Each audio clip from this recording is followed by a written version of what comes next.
రేపు అనగా 5వ తేదీ రోజు ఉదయము 10 గంటలకు మన ప్రియతమ ప్రధానమంత్రి రామ మందిరము నిర్మించినటువంటి వ్యక్తి బాలరాముని యొక్క విగ్రహ ప్రాణ ప్రతిష్ఠ చేసినటువంటి మహానుభావుడు మన ప్రియతమ ప్రధానమంత్రి నరేంద్ర మోడీ గారు రేపు మన పార్లమెంట్లోని పటాన్చెరు నియోజకవర్గంలో పటేల్ గూడకు విచ్చేస్తున్నారు. ఉదయం 10 గంటలకు వారు బహిరంగ సభలో ప్రసంగించబోతున్నారు.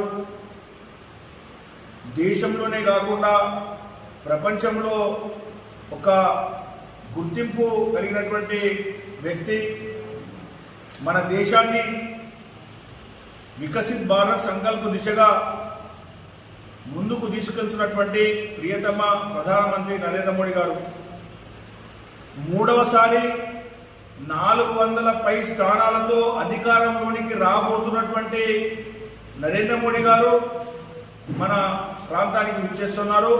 కాబట్టి ఇట్టి విజయ సంకల్ప సభకు మెదక్ నియోజకవర్గంలో ఉన్నటువంటి కార్యకర్తలు, నాయకులు, ప్రజలు కూడా భారీ సంఖ్యలో వెళ్ళి ఈ సభను దిగ్విజయం చేయాలని చెప్పేసి కోరుతా ఉన్నాను.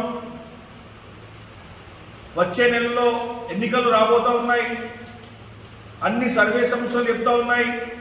మన దేశంలో ఉన్నటువంటి సర్వే సంస్థలే కాకుండా ప్రపంచంలోని వివిధ దేశాల యొక్క సర్వే సంస్థలన్నీ కూడా చెప్తా ఉన్నాయి 3వసారి ప్రధానమంత్రి నరేంద్ర మోడీ గారు పదవి బాధ్యతలు చేపట్టబోతా ఉన్నారు.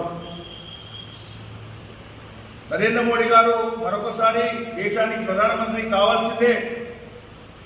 గత 10 సంవత్సరాలలో మన దేశం ఏ విధంగా అభివృద్ధి చెందింది, ప్రపంచంలోనే ఒక అగ్రగామి దేశంగా కాబోతున్నది. సర్జికల్ స్ట్రైక్ అయితేనేమి, 370 ఆర్టికల్ అయితేనేమి, రహదారులు అయితేనేమి, రైల్వేలు అయితేనేమి, స్కైవేలు అయితేనేమి, అన్ని రంగాలలో అభివృద్ధి చెందినటువంటి దేశం కాబోతున్నది. అది నరేంద్ర మోడీ గారి సారథ్యం వల్ల.